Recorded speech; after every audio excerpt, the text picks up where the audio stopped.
Boa noite a todos e a todas. Hoje, dando continuidade aqui no PPGS Co ao primeiro ciclo de palestras Covid-19, diante de todas as atividades que a Unesc vem desenvolvendo durante essa pandemia, vamos ter a palestra Desafios da Saúde do Trabalhador no século XXI. Para fazer a abertura de hoje, eu convido a professora doutora Cristiane Damiani Tomasi, ela que é coordenadora do PPGS Co Unesc.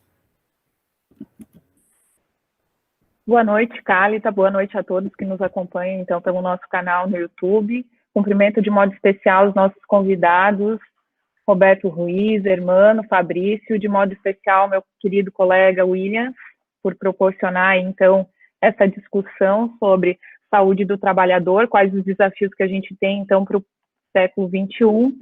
Hoje, mais cedo, conversando um pouquinho com o Williams sobre as abordagens, sobre o que seria discutido aqui, a gente conversou um pouquinho sobre a Revolução 4.0, né? O que nos espera, o que se espera para a saúde do trabalhador. Nesse contexto, a gente vem conversando muito sobre as exigências no campo profissional, quais as características que serão exigidas e que já são exigidas do profissional, e nas mais diversas áreas. Então, a criatividade, a capacidade de inovação, empreendedorismo, engajamento, pensamento estratégico, resolução de problemas complexos, e especialmente no momento que vivemos hoje, precisamos de muita resiliência do profissional nas mais diversas áreas de atuação.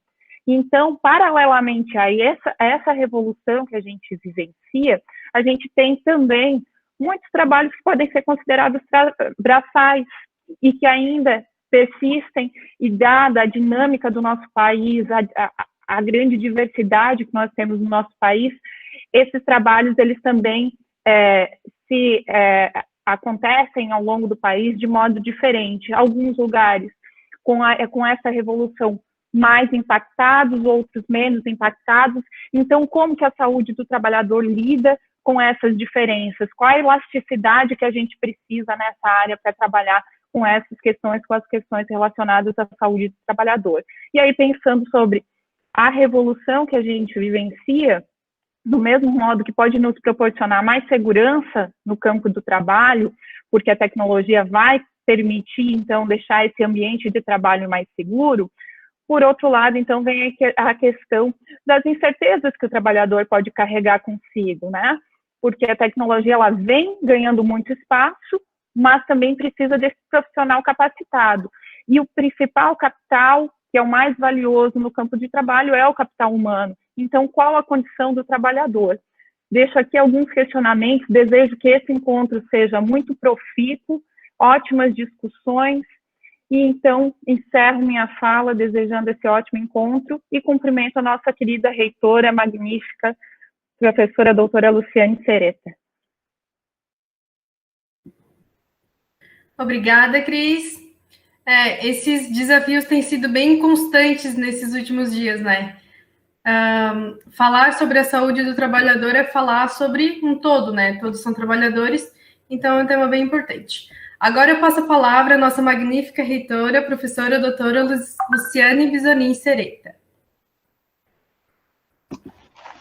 Boa noite a todos e todas, professora Cristiane, professor Williams, Cálita, parabéns pela organização do evento, no nosso programa de pós-graduação em saúde coletiva, sempre à frente nas discussões, nos diálogos e nas reflexões que se tornam pertinentes nos tempos atuais. Professor Ruiz, que honra tê-lo conosco na noite de hoje, professor Hermano, professor Fabrício, que farão a mediação dessas reflexões, sejam muito bem-vindos à nossa universidade, mesmo mediados por tecnologia. Que bom que temos a tecnologia para nos aproximar em tempos tão áridos e desafiadores quanto estes que estamos vivenciando.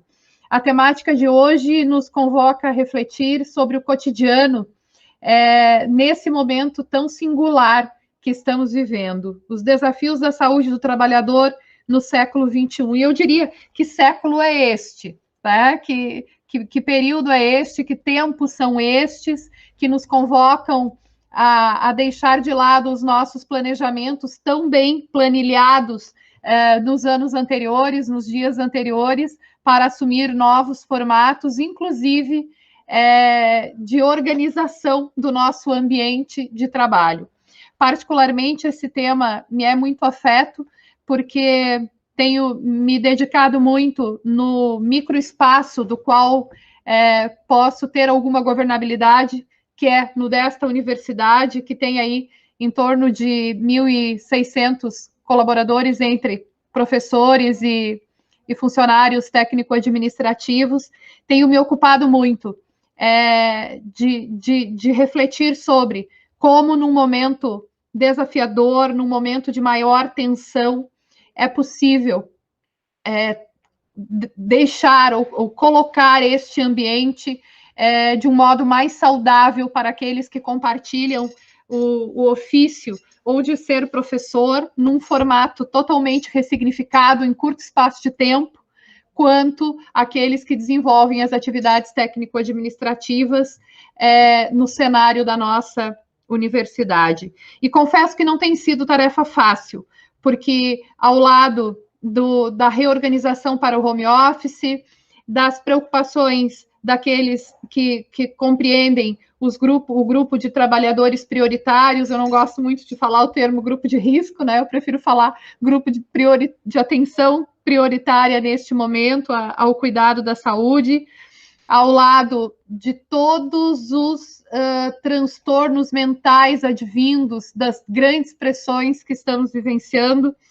Então, me parece que esse cenário, ele me limita um pouco o olhar para além do lugar que neste momento eu ocupo. Me parece que ele é de tão importância manter este lugar saudável, que ouvir as reflexões sobre outros cenários será muito, muito adequado, muito pertinente, muito bem-vindo nesse momento, para nos ajudar, inclusive, a ampliar o nosso olhar e, quem sabe, adotar novas práticas, melhores práticas, boas práticas, no cuidado dos nossos trabalhadores. Costumo dizer que eles são o bem mais precioso de uma instituição que tem 52 anos, que não são as paredes, nem as construções, nem nada do que se construiu, para além das pessoas que estão nesse ambiente, neste momento. E este é um momento que requer de todos nós esse olhar colaborativo, esse compartilhamento de experiências, associadas a todas as discussões teóricas e conceituais que já foram construídas ao longo do tempo e que nos indicam melhores práticas, então, a ser adotadas. Quero agradecer de novo ao Williams pelo convite, a proposição do nosso programa, ao aceite, né, destes 3 convidados que estão conosco na nossa universidade, compartilhando conosco os seus olhares, suas experiências, suas boas práticas, a Cálita pela mediação, e tenho certeza que será um ótimo evento. Muito, muito obrigada também àqueles que compartilham conosco no nosso canal do YouTube. Espero que façam ótimo proveito e que possam compartilhar também com suas perguntas, dúvidas e sugestões. Muito obrigada, tenhamos todos uma ótima noite. Muito obrigada, Lu, pelas palavras. Agora, dando início à palestra, peço para que o Dr. Roberto Ruiz, nosso mediador, entre com a palavra. Ok. Boa noite a todos, reitora. Cumprimentando a senhora, cumprimento a todos que estão nos assistindo também, né? Sejam alunos, seja o pessoal da pós-graduação, gente de outro estado que já está me contatando pelo WhatsApp, dizendo que está assistindo também. Que bacana. Cumprimento também a professora Cristiane e a Cálita, essa nossa egressa formando de fisioterapia e que está desempenhando aí desde sempre um papel muito bonito, né? Então, hoje nós vamos comentar um pouco, discutir, pensar, refletir, fundamentalmente isso, né? Refletir, porque este é um dos grandes papéis da universidade. Nós vamos pensar um pouquinho sobre saúde e trabalho. Temos aqui 3 autoridades sobre esse tema. Primeiro, o professor Hermano Castro. Hermano, hoje diretor da ENSP, da Fiocruz. Antes aqui nos bastidores, né, a gente também, assim como uma palestra presencial, que a gente se encontra um pouquinho antes e troca umas ideias, na virtual também, a gente entrou na sala e estava comentando. Eu estava até dizendo, o Hermano agora até no Fantástico está aparecendo, né? Mas é pouco, porque o Hermano é Japão, é Europa, os trabalhos que ele faz e apresenta, então é uma sumidade aí da área de saúde pública, da área de saúde do trabalhador, que vai nos enriquecer com os desafios e, inclusive, vai nos prestigiar também, especialmente com essa questão do Covid, que é uma questão do momento e que ele tem estudado bastante e tem emitido pareceres, inclusive, feito discussões de grupo. Professor Fabrício, da UFSC, onde eu trabalho também, sou servidor da UFSC, e professor Fabrício é professor atualmente chefe do Departamento de Saúde Pública, Fabrício Menegon, e que vai falar um pouquinho dessa questão dos desafios da saúde do trabalhador e com essa questão da indústria 4.0, para onde é que a gente vai avançar. E essa celebridade que extrapola, eu não digo nem Criciúma, extrapola Santa Catarina, que é o professor Williams também, né? Que tem uma capacidade grande de articular projetos, de articular os bolsistas em prol da produção da ciência. Já vou contar aqui, Williams, que rapidamente chegou uma demanda sobre máscaras e o professor Williams, com muita agilidade, com seus bolsistas, seus pós-graduandos, colocou isso em discussão e a Unesc produziu em tempo recorde um artigo dando um retorno à sociedade sobre como utilizar determinadas máscaras em frigoríficos, especificamente, do modo mais protetivo possível. Então, essas são as pessoas que nós temos aqui, né? Essa breve apresentação que eu fiz, porque pelo currículo poderíamos nos alongar mais, mas vamos agora, como dizem os americanos, embora o inglês seja uma língua pobre, dizem, mas algumas palavras são especiais, né? Como, por exemplo, enjoy. Vamos aproveitar, então, vamos desfrutar do que nos trazem esses nossos convidados. Convido, então, primeiramente, o professor Hermano Albuquerque de Castro. Ele é professor doutor em saúde pública e atual diretor da Escola Nacional de Saúde Pública da Fiocruz. Professor Hermano. Olá, boa noite a todas e todos. Quero cumprimentar a magnífica reitora por esse convite, de poder estar conversando junto com todos os professores e alunos da universidade, todos que nos assistem. Essa tem sido uma marca, né, nesse caminho tão difícil de enfrentar a pandemia. As universidades conseguem produzir um conhecimento assim, muito rápido e com todas as dificuldades que a gente tem encontrado pelo caminho. Então, parabéns, eu espero poder ajudar e contribuir nesse debate. Na verdade, eu vou falar um pouco sobre a pandemia, mas fazendo essa relação com o trabalho, de como é que ela se deu. Então, quero agradecer ao Roberto, meu dileto amigo aí de longas jornadas e lutas na saúde do trabalhador, ao Fabrício, que já não via há muito tempo, enfim, também muitas vezes estivemos juntos aí dentro, aí em Santa Catarina. Então, quero cumprimentar a Cália, a William, a todos aqui presentes, a Cristiane, que estava presente, eu acho que ela saiu também, mas deixar o meu abraço a todos e cumprimentá-los. E eu queria começar dizendo o seguinte: quando a pandemia se inicia, não sei se vocês perceberam, a primeira pessoa que morreu aqui na cidade do Rio de Janeiro foi uma empregada doméstica, foi uma trabalhadora. Isso já era um sinal para nós do que iria acontecer nessa pandemia, né? Hoje, uma pandemia sem controle, já sabíamos dos caminhos, pelo menos no desconhecimento do vírus, sem tratamento e sem vacina, mas já conhecíamos quais os caminhos necessários para o enfrentamento não farmacológico da pandemia. E ali se colocava o distanciamento social e se colocava à frente disso um grupo de trabalhadores que pudessem continuar a vida normal, mas a vida para que os outros pudessem se proteger e ficar em casa. Então, já nesse momento, os trabalhadores se colocam numa linha de frente, e aí de diferentes formas, eu diria, aqueles que mais sofreram nessa pandemia como trabalhadores são os nossos trabalhadores da saúde, onde altamente expostos. Hoje, de cada 10 mortos no país, um é da área, é trabalhador da saúde. Eu incluo aí profissional de saúde, os agentes comunitários de saúde, vários pereceram nessa luta. E muitos trabalhadores que permaneceram, os poucos por cento que a gente também não conseguiu avançar muito no distanciamento, eu vou falar disso daqui a pouco, mas ficaram muito expostos e muitas vezes sem condições mínimas de trabalho, nas linhas de frente, enfim, nos mercados, em várias situações, como a gente pôde perceber.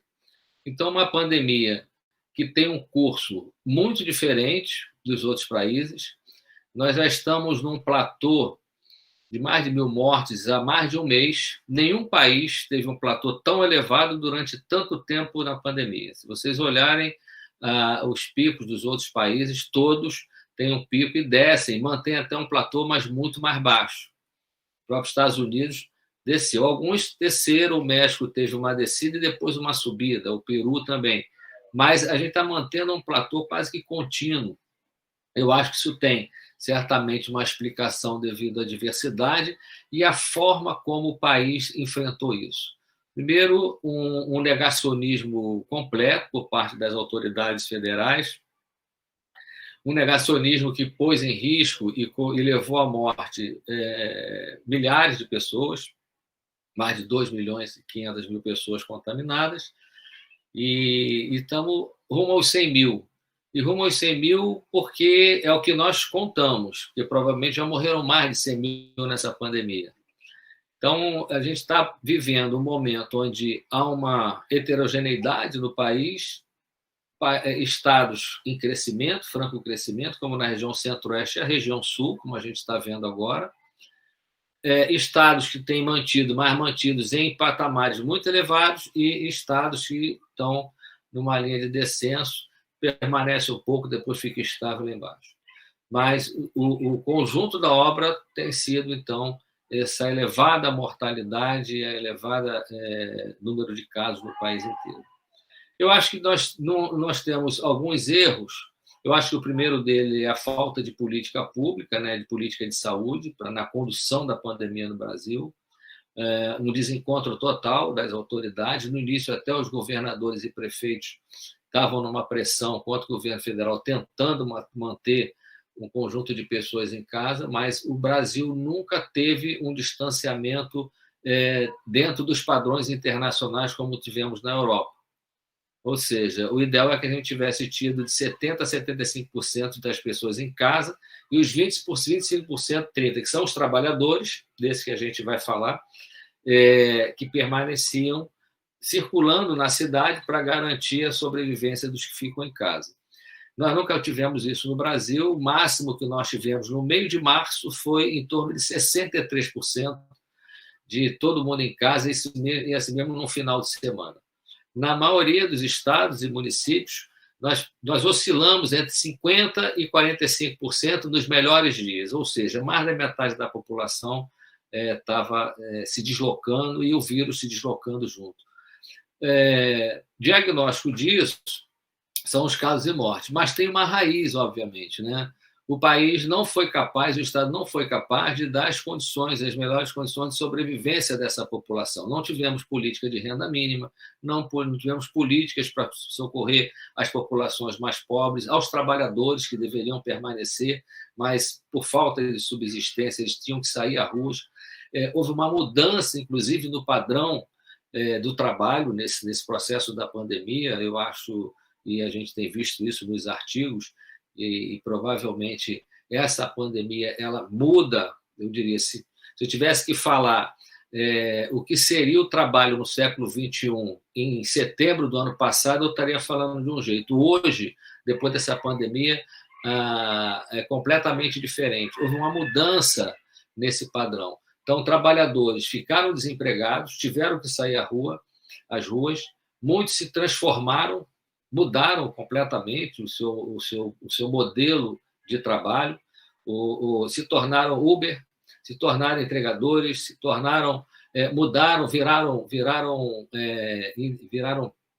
tecnologistas de YouTube, vendendo produtos e mercadorias pela internet. Então, houve uma mudança completa, porque as pessoas precisavam sobreviver, já que o Estado não dava a garantia mínima para isso. Então, isso foi um padrão nacional que nós vivemos, o que levou ao que a gente está vivenciando hoje ainda, depois de quase 5 meses. Isso não aconteceu em nenhum país. Os países da Europa, a pandemia durou 8 semanas, depois disso começa o relaxamento e a flexibilização para a liberação. O Brasil, depois de 5 meses, mantém ainda uma epidemia, uma pandemia em plena evolução, sem uma luz ainda de que a gente vai ter um controle, inclusive com liberações antecipadas de determinados processos produtivos, o que às vezes faz retornar pequenos surtos ou brotos em determinados territórios. Falando em territórios, houve uma migração intensa para as camadas mais pobres, muito rapidamente, da transmissão comunitária, aqueles mais desprotegidos.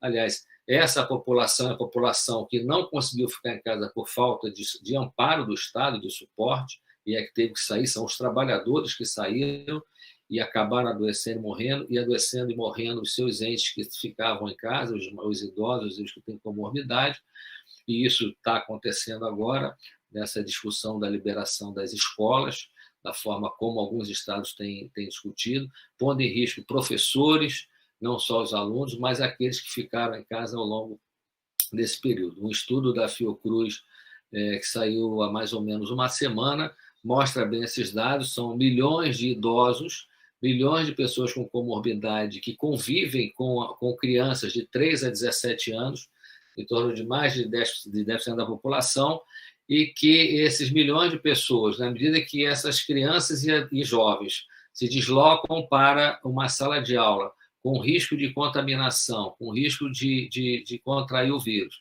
boa parte dessa juventude, dessas crianças, são assintomáticas, assim como é o padrão do vírus, quase 80% assintomáticos. Provavelmente se descuidam e podem trazer o risco do coronavírus para casa. Por isso, o estudo de projeção e o alerta que os estudos epidemiológicos fazem, principalmente alguns que a gente tem acompanhado, e semana passada esse da Fiocruz aponta nessa direção, o risco de mais ou menos milhões de idosos no risco de adoecer. Aqueles que permaneceram nesses 5 meses em casa, sendo protegidos, com comorbidade de idosos, agora, na medida em que se libera, a última atividade deve ser liberada, que é retorno às aulas, então esse risco passa a entrar novamente na vida dessas pessoas dentro de casa, ou seja, um risco doméstico do coronavírus. Não precisar sair na rua, mas essas crianças e adolescentes. Hoje, quase 9 milhões de idosos vivem e são dados do IBGE, vivem em casa com crianças e adultos jovens de 3 a 17 anos. Então, são algumas informações e alguns dados que mostram o poder devastador dessa doença e que a gente precisa, nesse momento, ainda suportar, e a gente sabe o quanto é difícil isso, ainda suportar esse isolamento, a necessidade de ficar em casa, mas é claro que sem política pública para isso vai ficando cada vez mais difícil. A gente entende a pressão econômica, não só local, mas no país, as pessoas precisam se alimentar, comer, mas isso pode pôr em risco a vida das pessoas. Então, é um equilíbrio que a gente precisa ter, não precisaria ser assim. Eu acho que agora tem um tema que a gente retoma, que deixamos esquecido durante algum tempo, que é o debate da atenção primária em saúde. É necessário, qualquer país que reduziu o número de casos e iniciou a flexibilização do processo produtivo,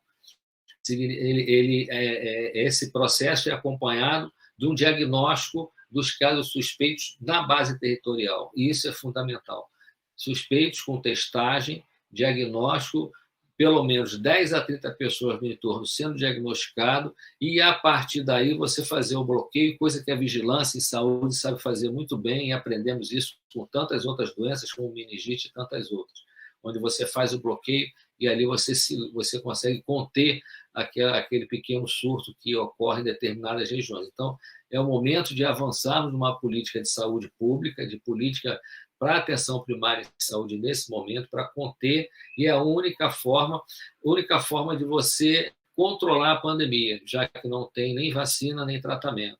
Mas o Brasil, infelizmente, ainda testa muito pouco. O último dado que nós levantamos, o Brasil tem mais ou menos, está testando de 10 a 11 por mil. Os países que menos testam é mais de 50 por mil. A Europa, a Canadá, esses países estão testando de 100 a 200 por mil pessoas. Então, há um completo abandono da testagem, com isso, um completo abandono no diagnóstico dos casos na base territorial. Então, os 2,5 milhões de casos que nós temos são casos diagnosticados com teste, mas naqueles que vão para o hospital, que internam, ou seja, não são os quadros graves e críticos. Se eu estou falando que tem quase 80% da população são casos leves e que não chegam ao hospital, ou casos moderados que não chegam a fazer o teste, eu posso multiplicar. Alguns epidemiologistas mais conservadores multiplicam por 6. Então, isso teria mais ou menos 12 milhões. Os mais pessimistas multiplicam por 10. Então, eu teria, ao invés de 2 milhões, teria 20 milhões de pessoas já contaminadas no país. O que significa o seguinte: são pessoas que o sistema de saúde não sabe, não conhece. Então, são essas pessoas que estão transmitindo e mantendo a pandemia em nível tão elevado no Brasil. Então, é preciso conhecer essa população, preciso conhecer os transmissores, e isso só pode ser feito com a testagem em massa daqueles que são sintomáticos. Para um pouco não passar muito longe do tema, eu comecei falando da trabalhadora que morreu, da trabalhadora que era uma empregada doméstica que trabalhava na casa de uma pessoa que tinha vindo da Itália, do norte da Itália, e trouxe o coronavírus. O processo de trabalho nessa pandemia, se a gente estava falando em tecnologias, em home office, ele acelerou isso de forma muito absurda. E o problema é que ele acelerou sem muito controle. Ele acelerou de forma tão intensa que algumas pessoas que sempre acreditaram que a tecnologia pudesse vir na direção de melhorar a qualidade do trabalho, a qualidade do processo produtivo, muitos hoje acham que a forma como ela foi introduzida, ela, pelo contrário, ela não melhorou a qualidade e, em alguns casos, ela piorou, inclusive levando ao estresse e ao adoecimento mental.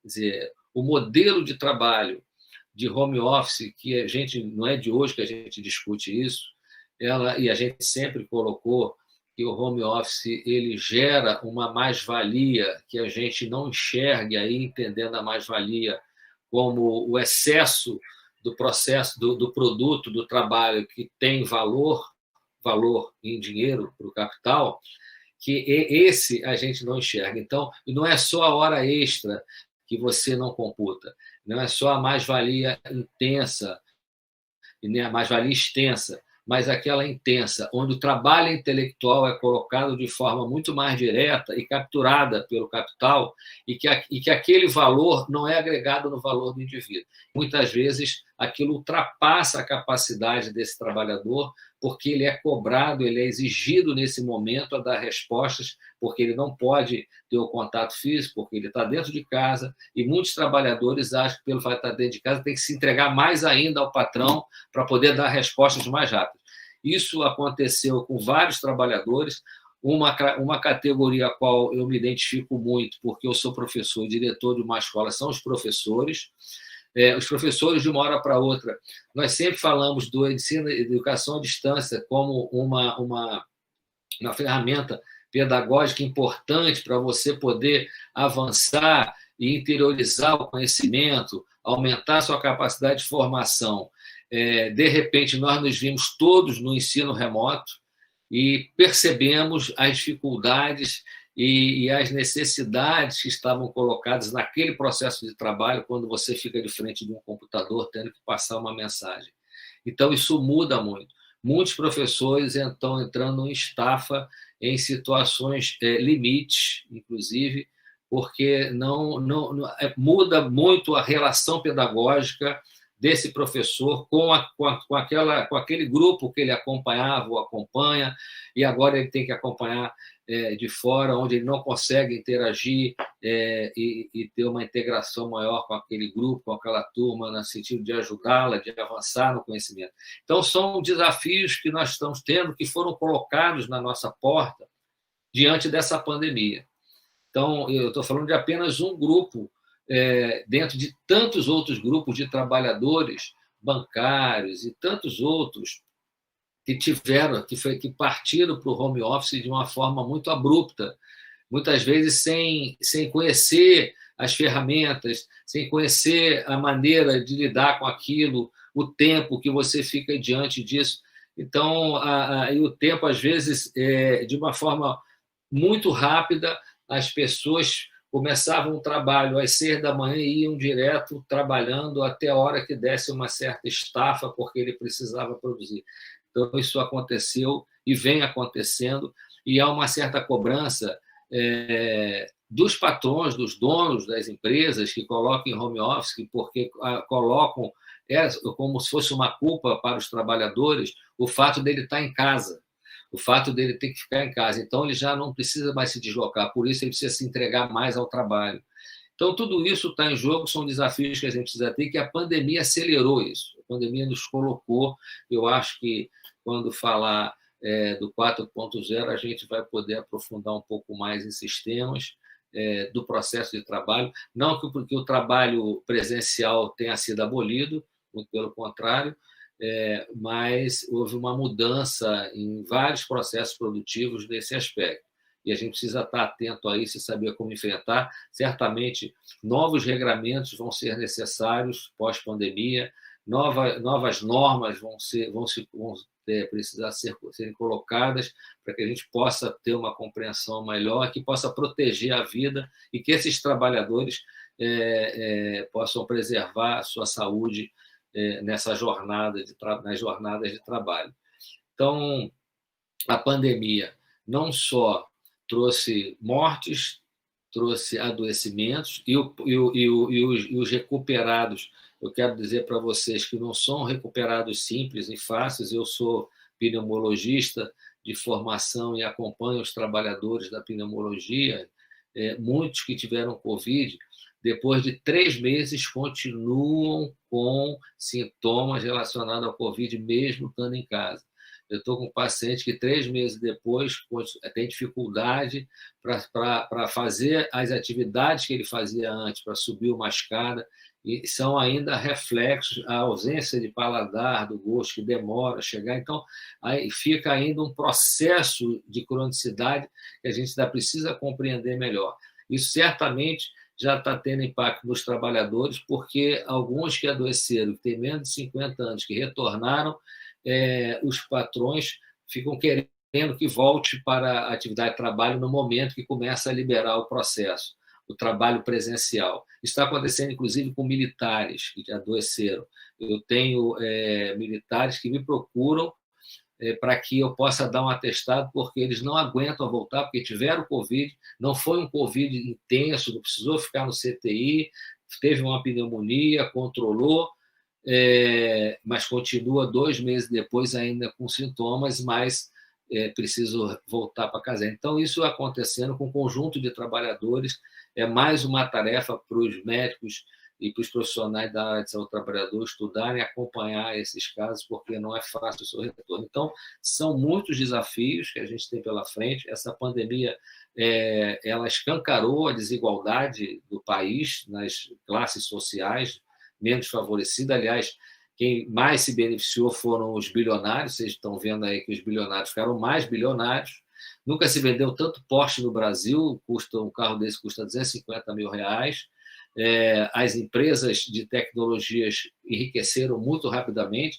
No clube dos trilhões de dólares americano, os Facebook e os Google da vida entraram para esse clube, então isso significou uma mudança também que já vinha se colocando já no século XXI, mas isso acelerou esse processo de concentração de renda nas empresas, em algumas empresas multinacionais. Então, isso tudo vão ser panoramas que nós vamos estar discutindo nessa nova ordem global, em que nessa nova ordem global é 5 minutos, 1 minuto, eu só estou vendo 1 minuto.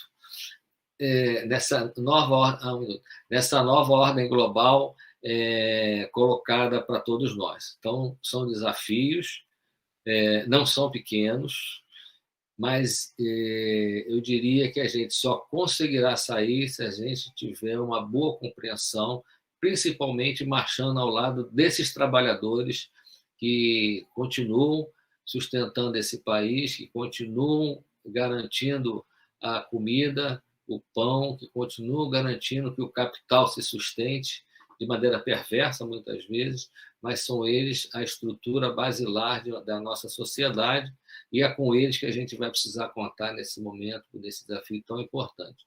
Então, eu fico por aqui. Eu espero ter... Eu coloquei muitas questões, enfim, pelo tempo que a gente tem, eu coloquei várias questões, mas muitas, que certamente podem ser aprofundadas entre nós aqui. Então, quero agradecer, muito obrigado, e estamos aqui à disposição para as perguntas. Ok, professor Hermano, obrigado. Muito interessante, né? Tanto o aspecto de que daqui para frente, após pandemia, o trabalho vai ser diferente. Eu acho que essa questão da mais-valia no domicílio, ela acelerou muito, né?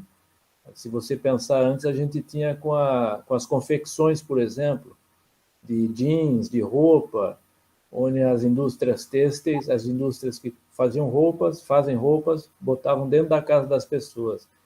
E ali é uma mais-valia clara, né? Onde você tinha um aumento da exploração. A gente não imaginava que a gente ia chegar nesse nível no trabalho intelectual também, né? E, enfim, uma coisa para a gente refletir e um alerta. O doutor Hermano é pneumologista e estava lembrando que a Covid não só não é uma gripinha, né? Como aqueles que têm a sua forma mais grave podem ir a óbito, como a gente tem visto, mas também, quando se curam, podem ter sequelas. Nós vamos ter que acompanhar um pouco mais isso.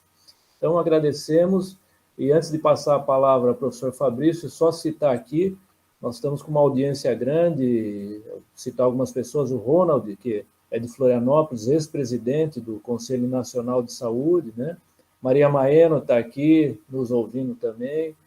Temos aqui a Evelyn e a Sheila, do Sereste, do Ministério Público de Criciúma, Robson Ramos, de Balneário Camboriú, Tiago, da UFSC, representando o pessoal, a galera da UFSC, doutora Marta Verde, professora aqui, saudando a reitora também, né?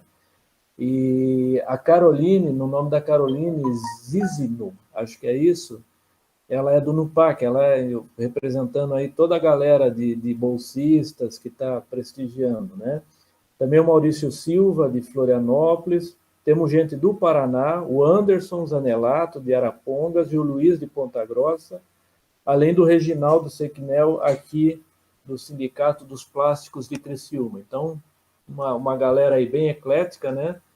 De trabalhadores, representação de trabalhadores, de bolsistas, a professores doutores e militantes, estão aí para compartilhar esses momentos com a gente. Então, eu vou convidar o professor Fabrício para fazer a sua manifestação, e o pessoal pode ir colocando no chat ali as suas questões, né, professor Fabrício?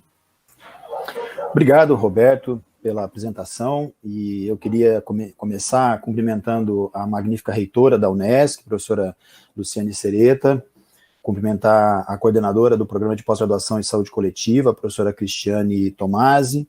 Queria cumprimentar os meus colegas aí que estão junto comigo nessa live, do mais distante para o mais próximo, né?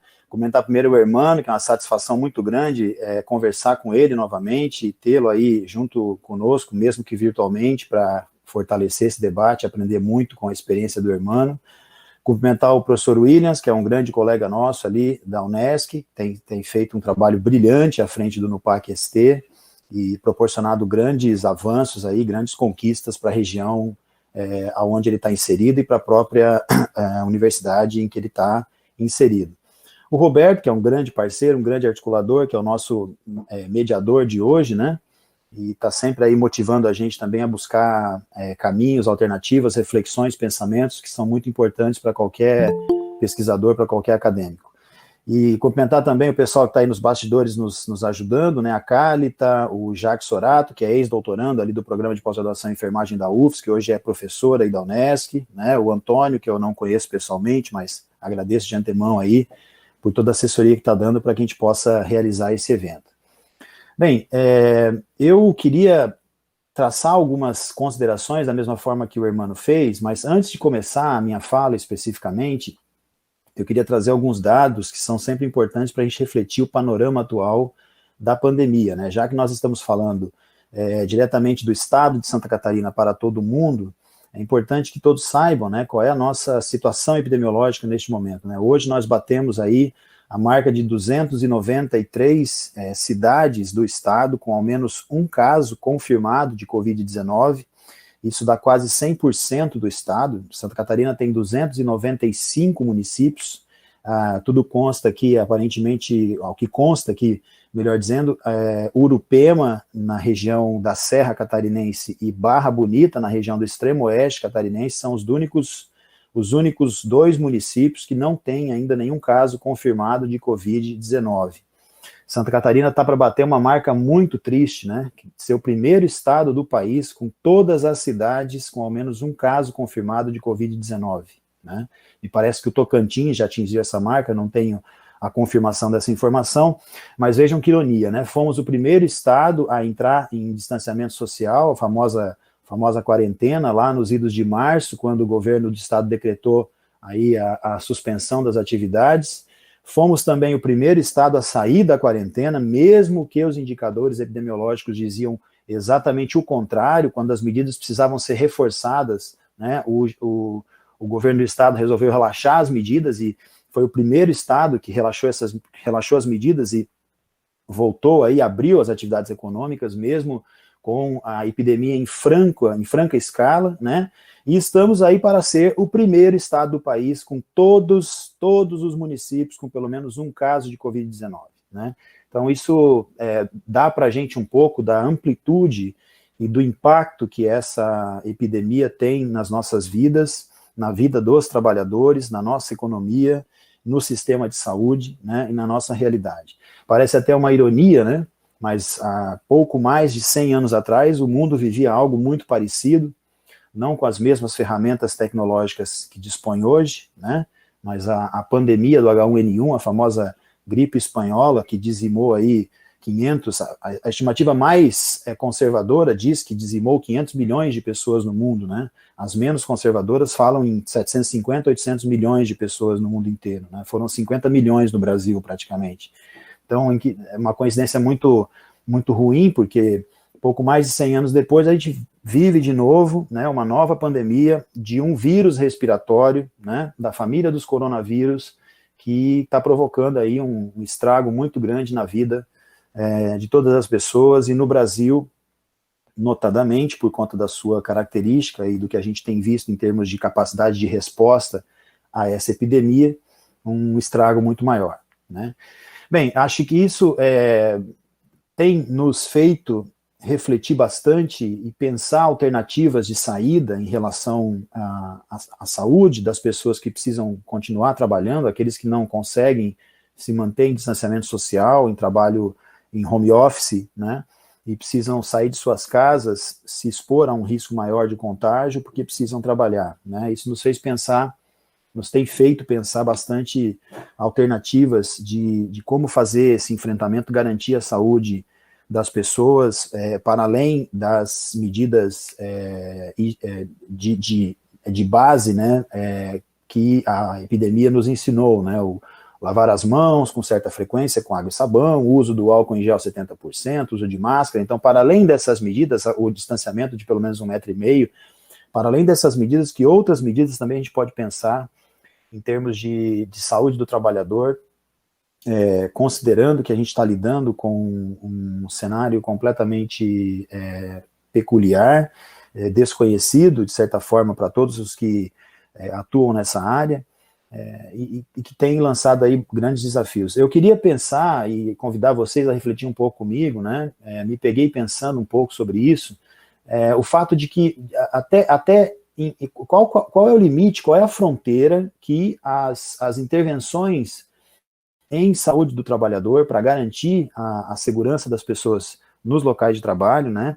Qual é o limite que essas intervenções oferecem e quando que elas deixam de ser intervenções com base na segurança e saúde das pessoas e passam a impactar a natureza do trabalho das pessoas, né? Vejam que interessante, né? Vamos pegar aqui um exemplo bastante próximo da nossa realidade catarinense, que são os frigoríficos, né? Os frigoríficos foram demandados aí por conta de força de lei, portarias específicas, etc. e tal, adotarem medidas, né, que para manter o distanciamento social entre os trabalhadores e adotar alguns tipos de dispositivos, estruturas dentro dos locais de trabalho para que esses trabalhadores não tivessem contato entre eles, né, e alguns relatos que chegam até nós, inclusive dos próprios dirigentes sindicais e trabalhadores, dão conta, né, de que essas medidas, elas têm impactado na natureza do trabalho das pessoas, né, porque elas limitam os espaços de alcance do trabalhador, limitam as zonas de alcance, limitam as possibilidades de comunicação, limitam as possibilidades de movimentos, né, e tem impactos bastante significativos, embora a gente ainda não tenha medido isso, mas elas provavelmente devem ter impacto bastante significativo sobre a saúde mental dessas pessoas, né. Nenhum trabalhador trabalha saudável quando não pode se comunicar, ou quando tem restrição de comunicação, ou quando tem restrição de movimento, né. Então existe um limite, né, entre o quanto que a abordagem no sentido de preservar a saúde das pessoas ou garantir estados adequados de saúde, o quanto que ela impacta na natureza da atividade, o quanto que ela impacta no trabalho das pessoas. E a gente pode pegar, isso eu estou pegando um exemplo um pouco mais específico, que envolve aí contexto produtivo ampliado, etc., mas se a gente pegar o próprio uso da máscara, né, o próprio uso da máscara tem um impacto na comunicação das pessoas, né? Por que será que talvez valha a pena a gente refletir nisso, né? Por que é tão difícil para as pessoas aderirem ao uso contínuo da máscara, sendo que ela é um dispositivo que garante uma certa segurança de proteção à saúde, né? Porque ela é um dispositivo que ela é um dispositivo que é externo, né? A nossa natureza, vamos dizer assim. Ninguém de nós foi treinado, condicionado ou culturalmente habituado a usar máscaras por longos períodos de tempo, né? Então, não dá para você imaginar que isso não vai ter um impacto na forma como as pessoas trabalham, na forma como elas lidam no seu ambiente de trabalho, no humor das pessoas, né? Na forma como elas se comunicam.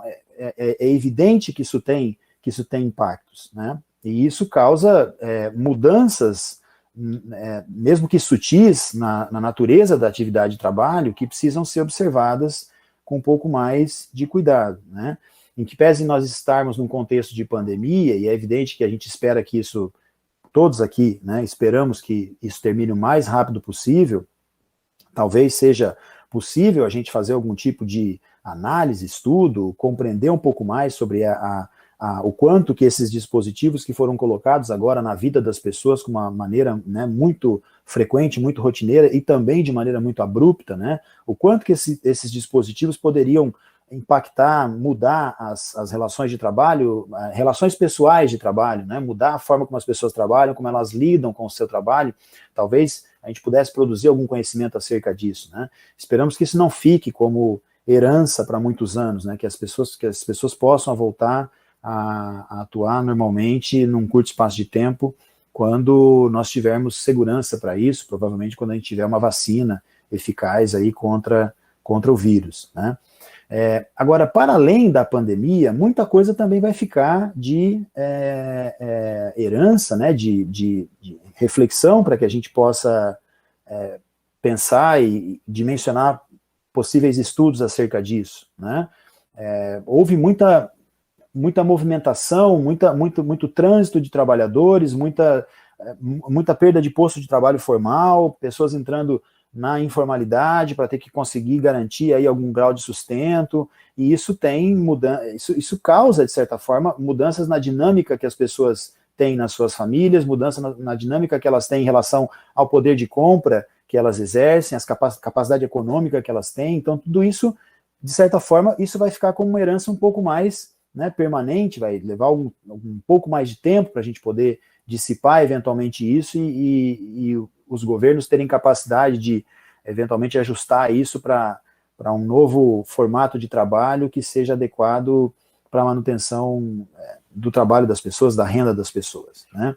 Isso é algo também que é importante a gente pensar. Eu acho que o Hermano trouxe um aspecto muito importante, alguns aspectos muito importantes ele colocou, mas um deles eu gostaria de fazer coro aqui à fala dele, que é a questão do quanto que essa pandemia impacta negativamente aos trabalhadores e como que a gente observa justamente nas classes mais vulneráveis, né, os efeitos mais perversos da pandemia.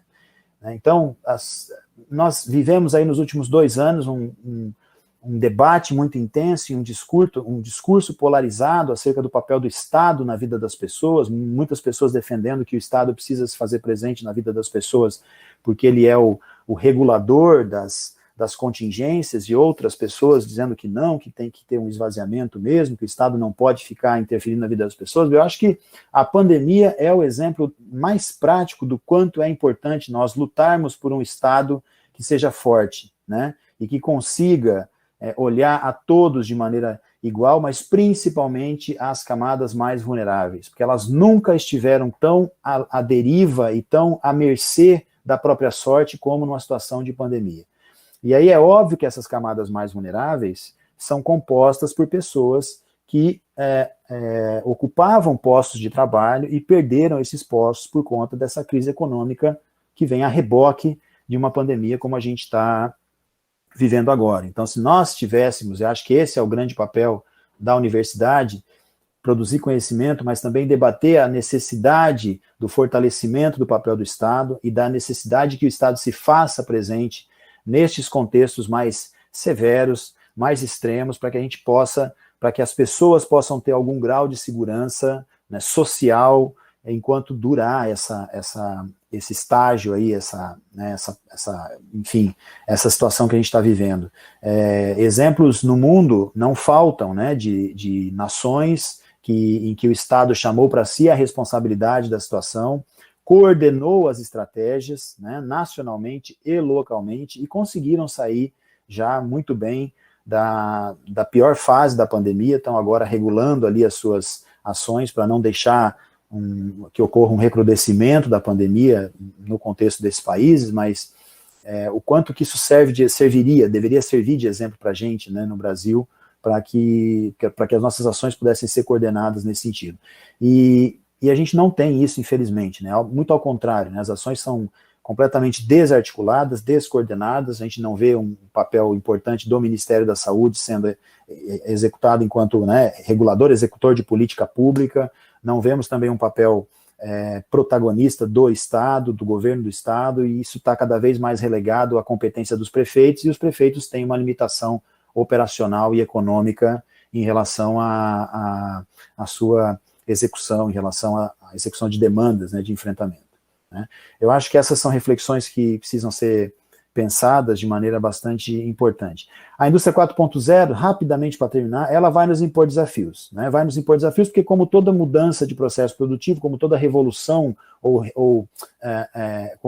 como todo novo processo produtivo, ela vai demandar a compreensão de qual é o papel central do trabalho nessa esfera, né, nesse contexto, né. Será que esse trabalhador vai ser relegado, vai ser mais ainda, né, relegado à mera capacidade e competência de ser executor de tarefas, ou não? Ele vai ser alguém que tem que centralizar conhecimento, colocar isso de forma operacional, para regular ali o funcionamento da empresa, principalmente dessas de alta tecnologia. Eu tenho a tendência a acreditar que nós jamais deixaremos de ter trabalhadores no mundo, né. Os trabalhadores, eles são responsáveis. O homem no trabalho é responsável pelo controle das variabilidades. Isso nenhuma máquina aprendeu a fazer ainda.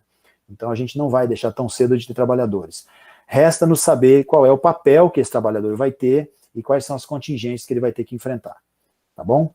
É isso, Roberto, mais uma vez, obrigado. A Cálita já me avisou que meu tempo se esgotou aqui, então estou passando a bola para você de volta aí, tá bom? Ficamos aí abertos para as discussões. Ok. Obrigado, professor Fabrício. Durante sua fala, eu me lembrei que eu assisti uma live ainda esta semana do COSEMES de São Paulo, que é o Conselho Estadual de Secretários Municipais de Saúde, e aí tinha polêmica, né, sobre medicamentos, tratamento da Covid-19, e foi colocado por alguns secretários ali que o kit Covid básico era o seguinte, era informação, álcool gel, máscaras e distanciamento ou isolamento social. Esse é o kit básico. E informação talvez seja mais fundamental, inclusive, né, professor Fabrício, contando aqui para o pessoal, que nós organizamos um curso EAD para servidores e professores da UFSC, que começou dia 1º de julho, e agora, esta sexta-feira, vai terminar. O professor Fabrício aí está conduzindo esse último módulo, inclusive, e o professor Williams já está muito de olho, que produziu pelo NUPAC uma parte do material pedagógico, foi produzido no NUPAC, e já está de olho para levar aí para a UNESCO também esse curso. Então, antes de passar a palavra para o professor Williams, só saudar aí mais gente que está entrando, nossa live aí está, como diz a gurizada, está bombando, né? Então, a Lisandra, aqui de Florianópolis, Ronaldo Claudino, de Sorocaba, até fez perguntas aí, Ronaldo é advogado, Paula Cristina, de Florianópolis, a Letícia, eu citei a Caroline, né, como representante do NUPAC, bastante gente do NUPAC, e vou citar a Letícia Fernandes, da primeira fase de enfermagem, representando os estudantes. Nossa Regina Castel, lutadora aí, guerreira da Saúde do Trabalhador de Santa Catarina, Mareli, da Saúde do Trabalhador de Joinville, a Graziela Libel, também da Saúde do Trabalhador e fonoaudióloga de Itapema, e grande Célia Elias, vereadora aí de Forquilinha, um dos grandes combatentes aí em defesa da saúde do trabalhador. Então, eu passo agora a palavra ao nosso terceiro palestrista, professor Williams, que vai falar um pouco mais desse contexto regional, né? Nós viemos aí com o professor Hermano, fez uma contextualização mundial e trouxe para o Covid também. O professor Fabrício falou bastante aí sobre essa realidade atual e, em especial, o que é essa nova indústria 4.0, e como o Hermano falou, se a gente falasse dos desafios do século XXI em novembro, ia ser uma fala. A partir da pandemia, tudo mudou. E agora, professor Williams, por gentileza, assuma aqui, que aliás é o grande mentor desse evento aqui que nós estamos fazendo, graças ao professor Williams.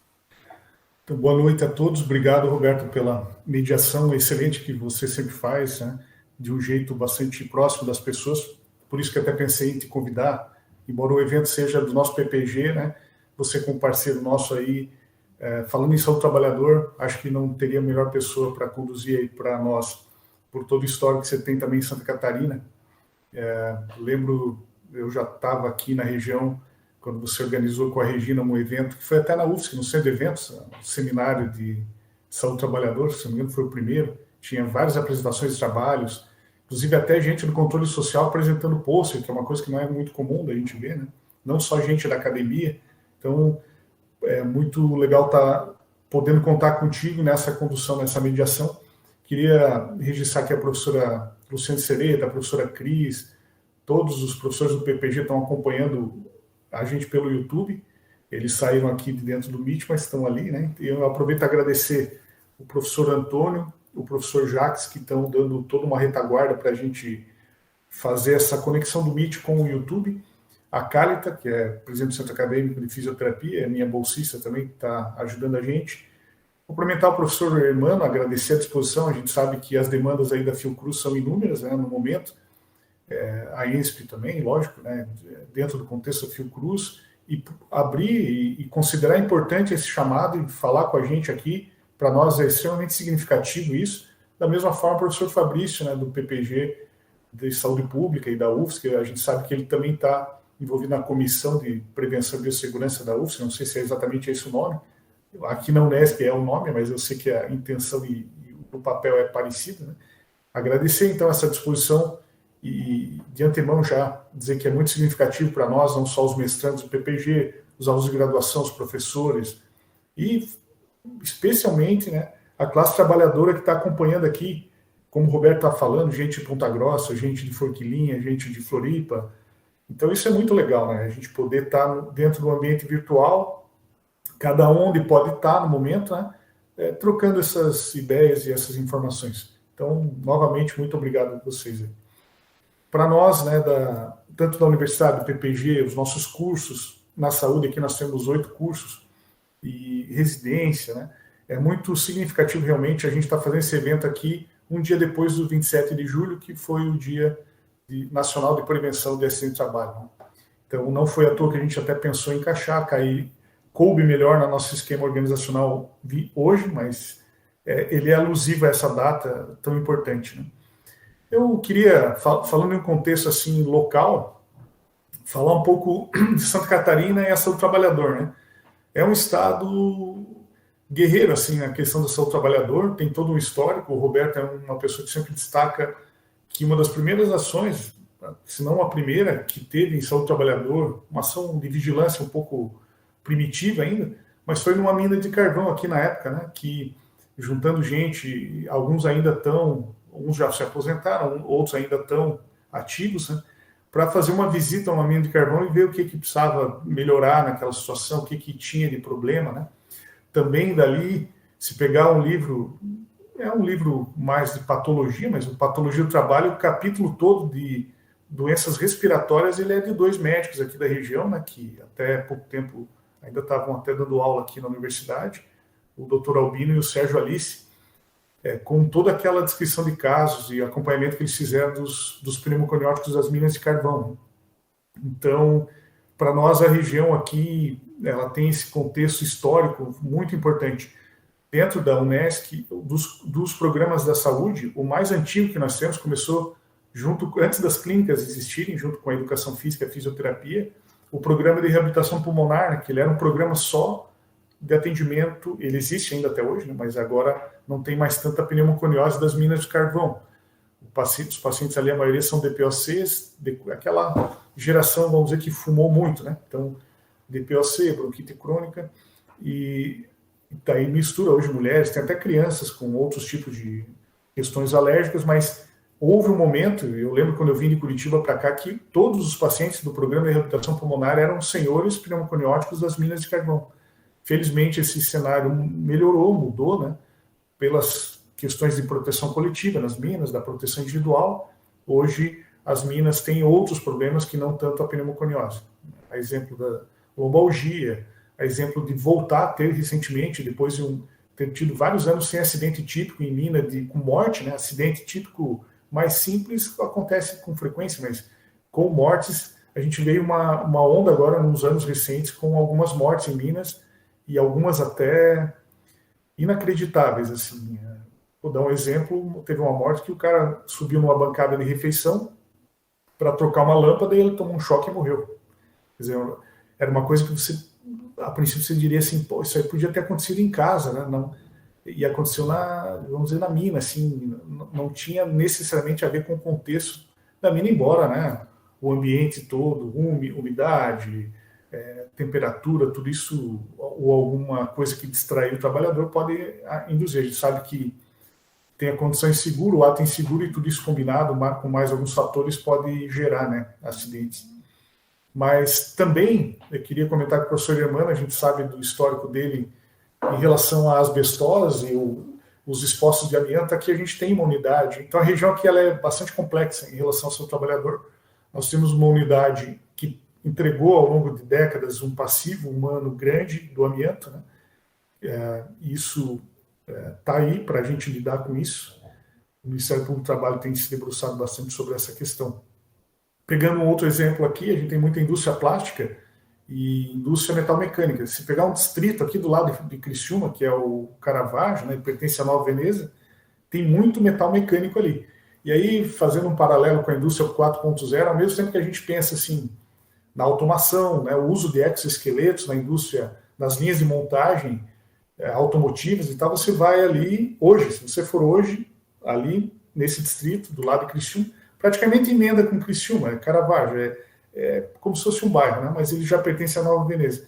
Você vai ver certas unidades ainda que o transporte do tacho de ferro derretido, ele é no braço, cada um pega de um lado e carrega aquele peso todo para despejar no molde para formar peça no braço mesmo, literalmente. Então, assim, aí eu concordo com o Fabrício, ao mesmo tempo que existe a evolução, a automação, né, existe em alguns segmentos, forte avanço nessa questão, mas, por outro lado, ainda a gente tem trabalhos feitos de forma bastante até primitivas, e eu vejo, assim, que a gente está, e até o tema desse evento ficou, né, século XXI, nós estamos 20 anos dentro do século XXI, 2020. Então, aqui, ó, julho, indo para agosto de 2020.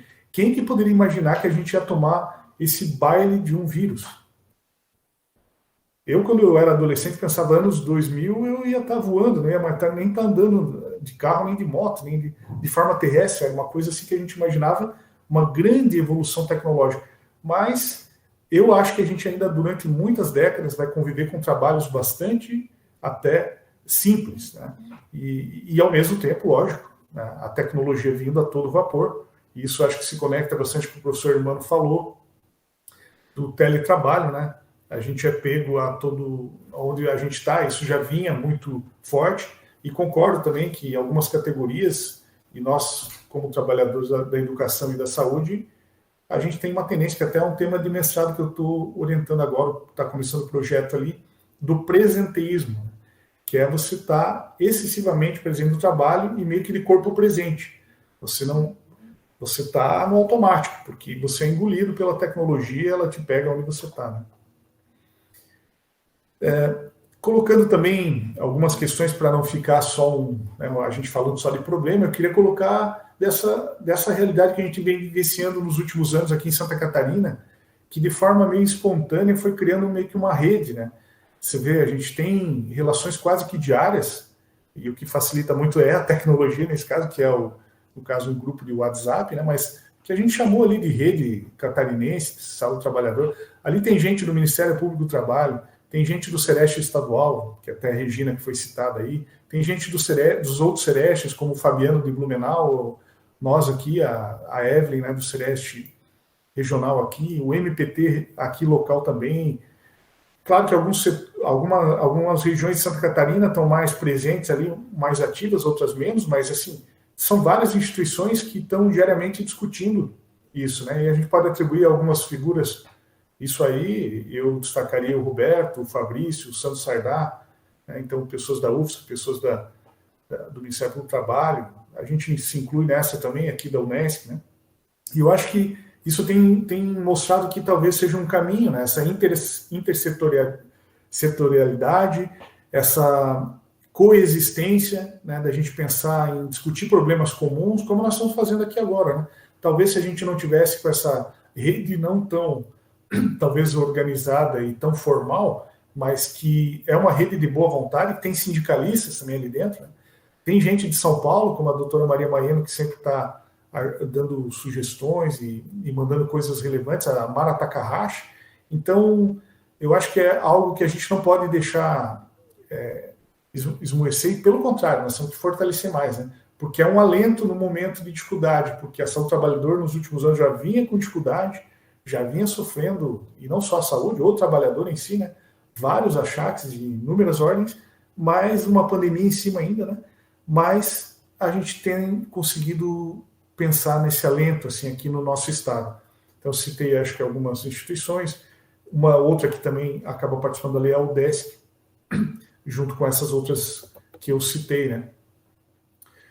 Falando aqui da região, falando do sul catarinense aqui, eu vou colocar dois grandes cenários, assim. Um eu acho que ele é comum a todo o Brasil, não é exclusividade daqui, que é a questão do trabalho informal, do trabalhar por conta, né, do se virar. Isso aí está cada vez mais frequente agora aumentou muito, principalmente. Então, isso não é uma exclusividade aqui da região, né? Isso, se a gente pensar assim, se colocar no lugar das pessoas, né, se colocar no lugar da mulher, por exemplo, que não consegue muitas acesso a uma creche, tem problema de renda, tem que, no momento que não tem onde colocar os filhos, né, para poder trabalhar, que, vamos ser bem honestos, né, ainda sobra muito para a mulher ter que dar conta de tudo isso, né, a gente tem situações que você não consegue nem imaginar como é que a pessoa dá conta, assim, né, pensando, mas isso não é uma exclusividade aqui da região, mas ela está também presente aqui, e sei que é assim em Floripa, sei que é assim no Rio de Janeiro, onde a gente pensar.